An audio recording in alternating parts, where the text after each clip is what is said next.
La madrugada del martes 16 de diciembre de 2025 quedará marcada en la memoria colectiva de Tamaulipas como una de las más oscuras en la reciente historia del estado. Un autobús de pasajeros de la línea Futura que cubría la ruta entre Matamoros y Ciudad Victoria fue interceptado por un comando armado en las inmediaciones del municipio de San Fernando, la misma región que hace más de una década fue escenario de las masacres más brutales del país.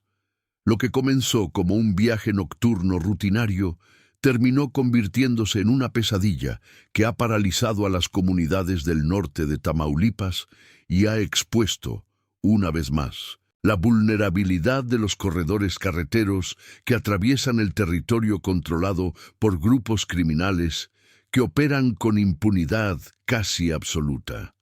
El autobús, una unidad modelo 2023 con capacidad para 42 pasajeros, había salido de la central de autobuses de Matamoros a las 11 de la noche del lunes 15 de diciembre.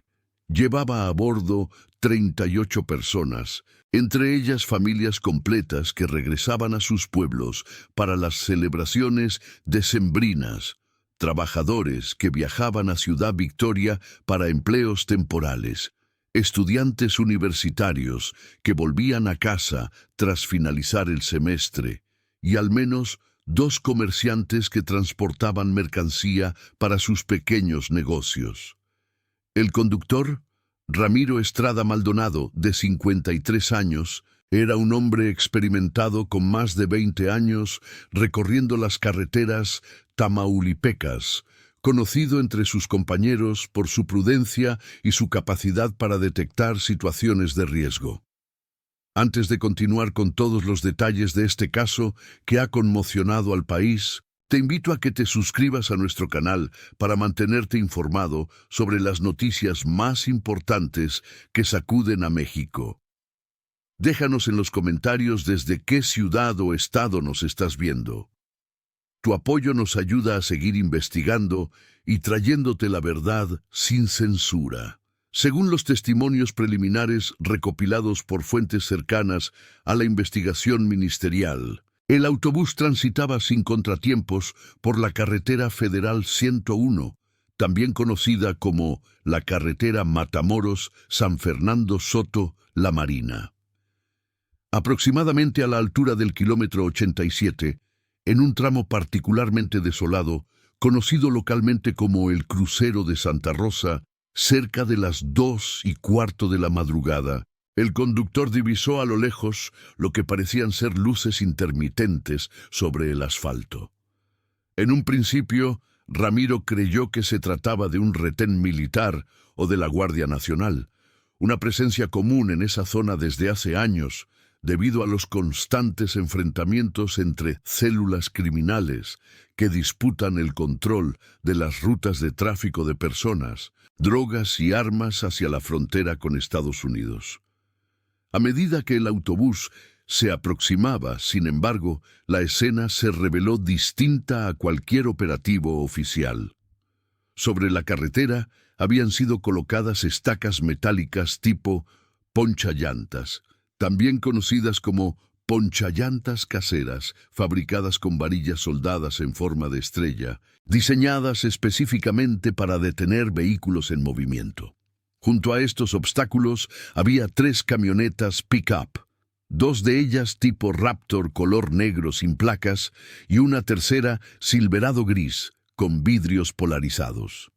Al menos 12 hombres armados, todos vestidos con ropa táctica negra, portando chalecos antibalas, cascos y pasamontañas, empuñaban fusiles de asalto AK-47 y AR-15. Algunos llevaban linternas tácticas montadas en sus armas, cuyos haces de luz cortaban la oscuridad de la madrugada como cuchillos. Ramiro intentó frenar gradualmente para evitar que las llantas del autobús hicieran contacto con las estacas, pero uno de los sicarios ya había comenzado a disparar ráfagas al aire, señalándole con movimientos violentos de su arma que debía detenerse de inmediato. El conductor no tuvo alternativa. Según relató después un testigo que logró escapar horas más tarde, el ambiente dentro del autobús pasó del sueño y la tranquilidad al pánico absoluto en cuestión de segundos. Mujeres comenzaron a gritar, niños despertaron llorando, hombres se agacharon entre los asientos buscando protección instintiva ante la posibilidad de que comenzara un tiroteo. Uno de los sicarios, aparentemente el líder del grupo por la forma en que los demás seguían sus instrucciones, subió al autobús apuntando su rifle hacia el techo y gritando con voz ronca que todos permanecieran en silencio y con las manos a la vista. Llevaba un radio de comunicación en el pecho y hablaba con acento norteño, probablemente originario de Nuevo León o del mismo Tamaulipas. Detrás de él subieron otros 3 hombres armados que comenzaron a recorrer el pasillo entre los asientos, revisando los rostros de los pasajeros con sus linternas, observando documentos de identidad que les exigían mostrar sin dar explicaciones. Lo que sucedió durante los siguientes 20 minutos permanece fragmentado en los testimonios contradictorios de quienes vivieron el secuestro. Algunos pasajeros afirman que los sicarios buscaban a alguien específico, revisando nombres en una lista escrita a mano que llevaba uno de ellos. Otros aseguran que no había ninguna lista, que simplemente seleccionaban personas al azar, especialmente hombres jóvenes entre 20 y 40 años. Lo que sí está confirmado por múltiples testimonios es que separaron a un grupo de personas del resto de los pasajeros, obligándolas a descender del autobús y formarse en fila sobre el acotamiento de la carretera. Entre los separados estaba Javier Montalvo Reyes, un mecánico de 32 años originario de Valle Hermoso que viajaba a Ciudad Victoria para visitar a su hermana. También fue bajado Rodrigo Castañeda, estudiante de ingeniería de 23 años, que cursaba el último semestre en el Instituto Tecnológico de Ciudad Victoria y regresaba a su casa en Matamoros para las vacaciones. Se encontraba entre ellos una mujer identificada como Patricia Sánchez Villarreal, de 41 años, comerciante de ropa que llevaba consigo varias maletas con mercancía. Testigos afirman que Patricia suplicó llorando que la dejaran continuar su viaje, que tenía 3 hijos esperándola en casa, pero los sicarios la ignoraron completamente. El conductor Ramiro también fue obligado a descender.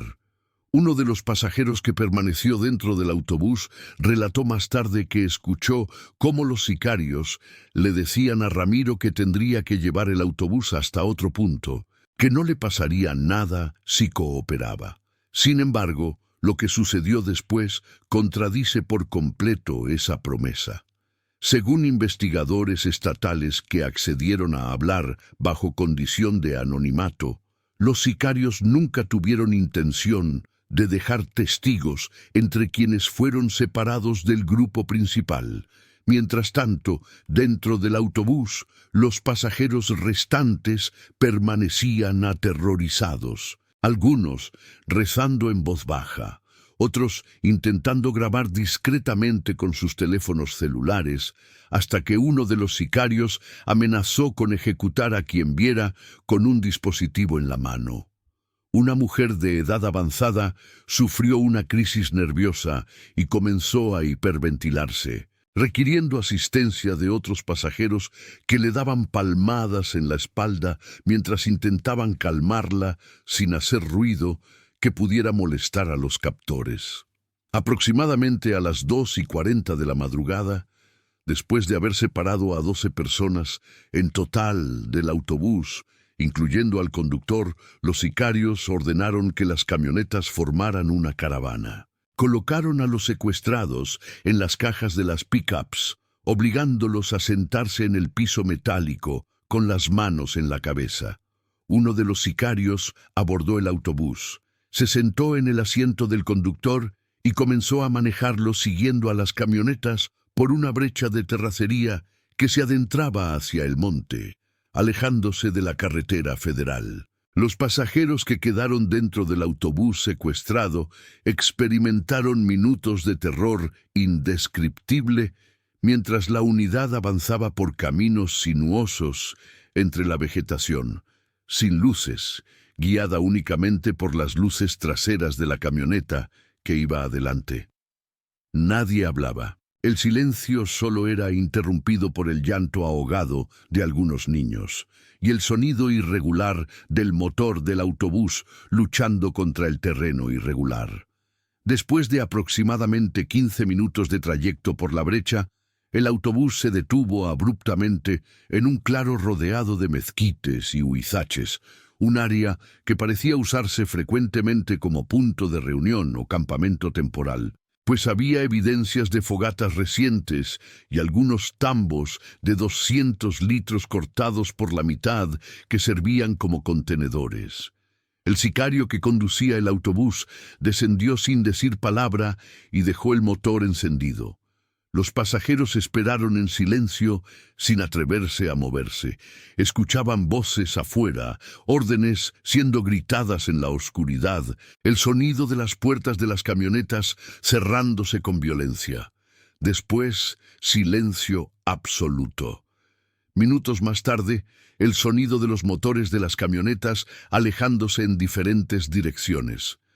Pasaron 10 minutos completos antes de que alguien dentro del autobús se atreviera a moverse. Fue un hombre de mediana edad, identificado después como Alberto Vázquez, empleado de una maquiladora, quien finalmente se levantó de su asiento y caminó hacia la puerta del autobús. La abrió con manos temblorosas. Afuera no había nadie. Las camionetas habían desaparecido. Los 12 pasajeros que habían sido separados tampoco estaban. Solo quedaba el autobús abandonado en medio del monte, con su motor aún encendido, rodeado por la nada misma. Los sobrevivientes tardaron más de 4 horas en encontrar ayuda. Sin señal de celular y completamente desorientados sobre su ubicación exacta, decidieron permanecer juntos y caminar por la brecha en la dirección opuesta a la que habían sido traídos. Algunos querían esperar hasta el amanecer dentro del autobús, temiendo que los sicarios regresaran, pero otros argumentaban que cada minuto perdido podría significar la diferencia entre la vida y la muerte para los desaparecidos.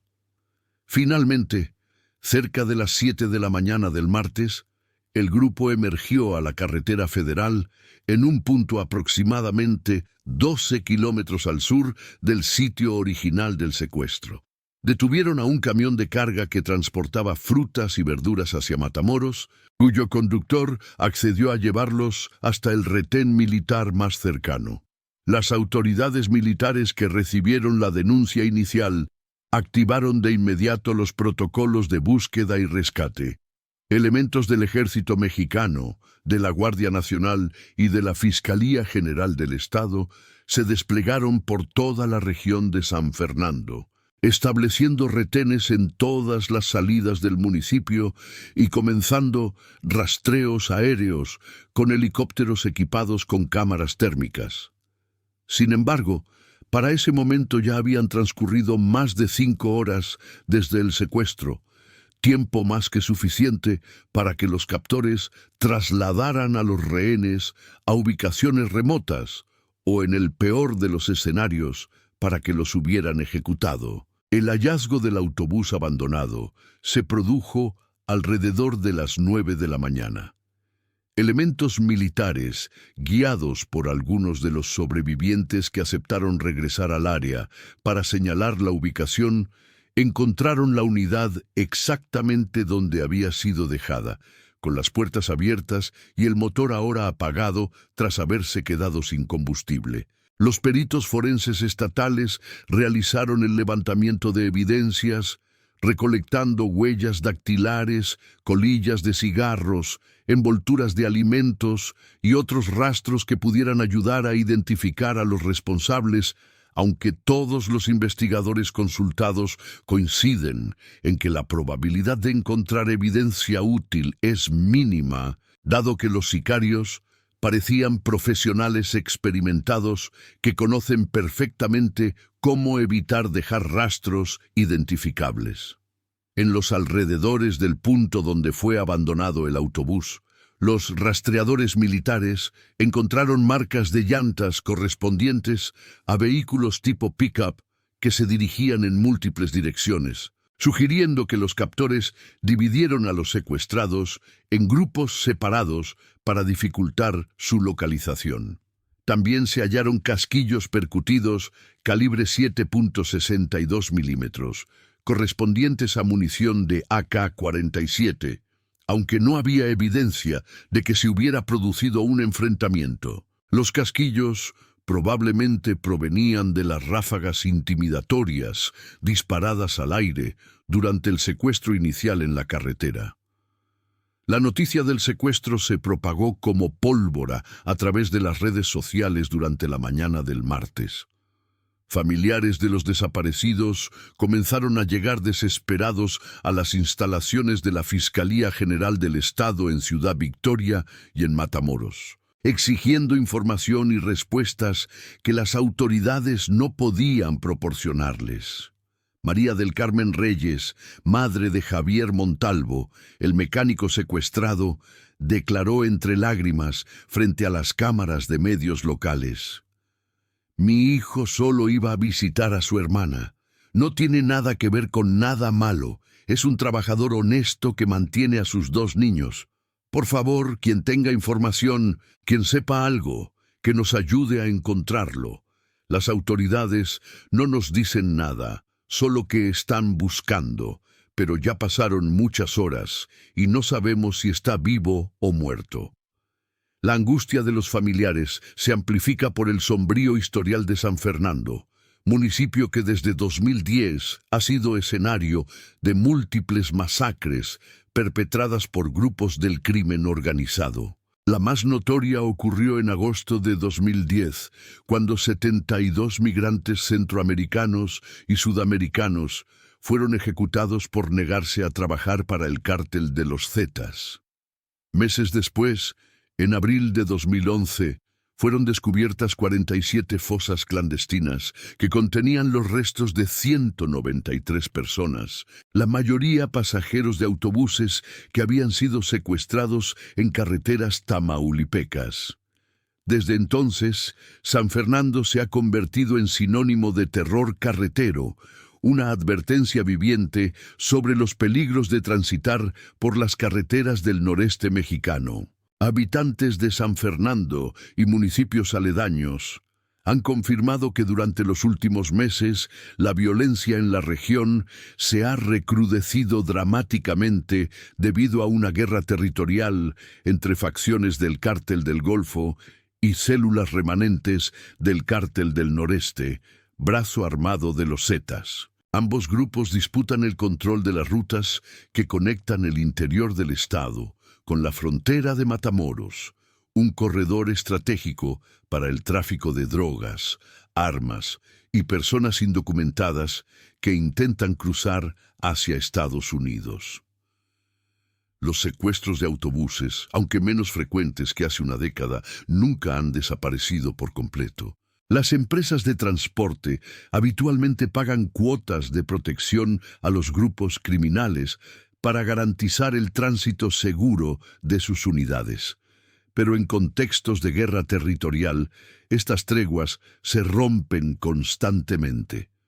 Un conductor de autobuses jubilado que trabajó durante 15 años cubriendo rutas en Tamaulipas y que solicitó el anonimato por temor a represalias, explicó: «Los retenes ilegales nunca se fueron. A veces puedes pasar semanas sin ver uno y luego de repente aparecen 3 en la misma noche. Depende de qué grupo está controlando el tramo en ese momento. Si hay guerra entre ellos, las carreteras se vuelven tierra de nadie. Nos bajaban, nos revisaban, a veces se llevaban pasajeros, a veces solo pedían dinero. Como conductor aprendes a reconocer las señales. Camionetas sin placas, hombres armados que no visten uniformes militares legítimos, ponchallantas colocadas estratégicamente. Pero aunque las reconozcas, no puedes hacer nada. Si intentas escapar, te persiguen y te matan. Si te detienes, quedas a su merced. Es una situación sin salida. Durante la tarde del martes, mientras las búsquedas de los 12 desaparecidos continuaban sin resultados positivos, comenzaron a circular en redes sociales y aplicaciones de mensajería versiones contradictorias sobre los motivos del secuestro. Una teoría sugiere que los sicarios buscaban específicamente a un informante o a un miembro de un grupo rival que supuestamente viajaba en el autobús. Otra versión afirma que el secuestro fue masivo y aleatorio, parte de una estrategia de terror destinada a advertir a la población sobre las consecuencias de transitar por carreteras controladas por determinado cártel sin pagar derecho de piso. Una tercera hipótesis, quizá la más perturbadora, plantea que los secuestrados podrían ser forzados a trabajar para el grupo criminal, ya sea en tareas de construcción de narcotúneles, producción de drogas sintéticas, o incluso como sicarios bajo amenaza de muerte. Expertos en seguridad consultados señalan que los secuestros masivos de autobuses generalmente responden a tres objetivos principales. El primero es el reclutamiento forzado, donde los grupos criminales seleccionan hombres jóvenes para integrarlos mediante amenazas y tortura a sus filas como halcones, sicarios o trabajadores en actividades ilícitas. El segundo objetivo es la extorsión masiva, donde los secuestrados son contactados telefónicamente con sus familias para exigir rescates que oscilan entre 50.000 y 200.000 pesos por persona. El tercer objetivo, el más siniestro, es el asesinato selectivo de personas identificadas como enemigos, informantes o miembros de grupos rivales, cuyos cuerpos posteriormente son abandonados en vías públicas como mensaje intimidatorio. El miércoles 17 de diciembre, mientras se cumplían 36 horas de la desaparición de los 12 pasajeros y del conductor Ramiro Estrada, las autoridades estatales convocaron a una conferencia de prensa para informar sobre los avances de la investigación. El fiscal general del Estado, acompañado por representantes de la Secretaría de la Defensa Nacional y de la Guardia Nacional, confirmó que se habían desplegado más de 300 efectivos en labores de búsqueda que abarcaban un área de aproximadamente 200 kilómetros cuadrados alrededor del municipio de San Fernando.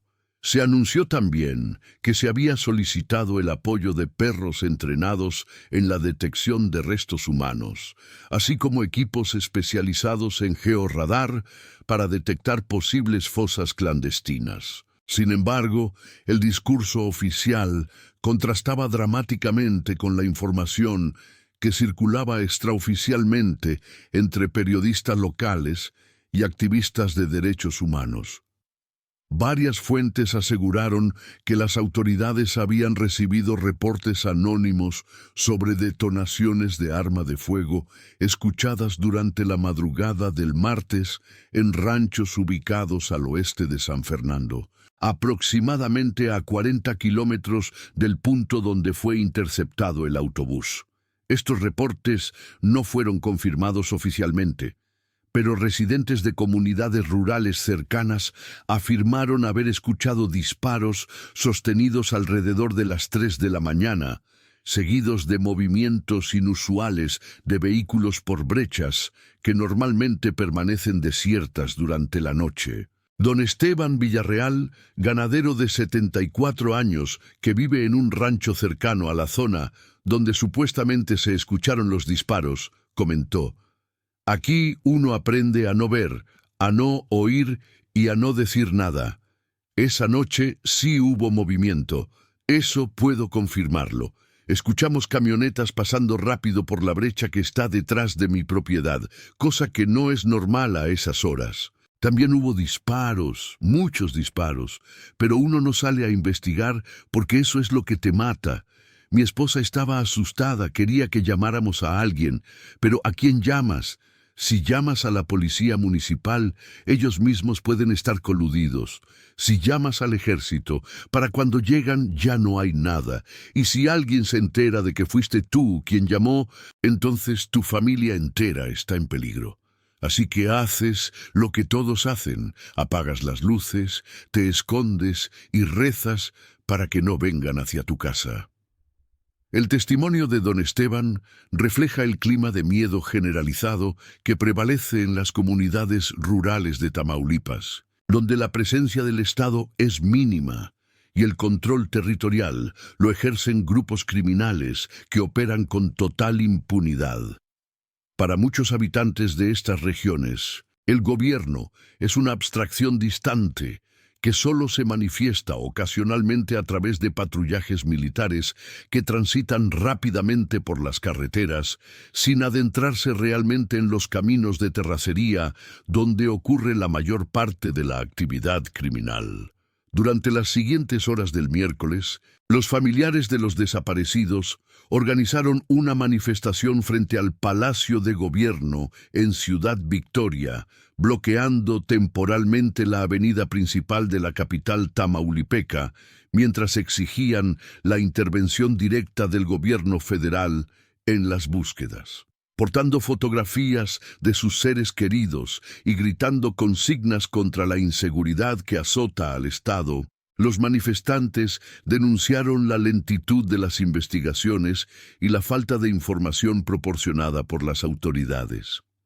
María Estrada, hija del conductor Ramiro, declaró con voz quebrada: «Mi padre tiene más de 20 años trabajando en esas rutas.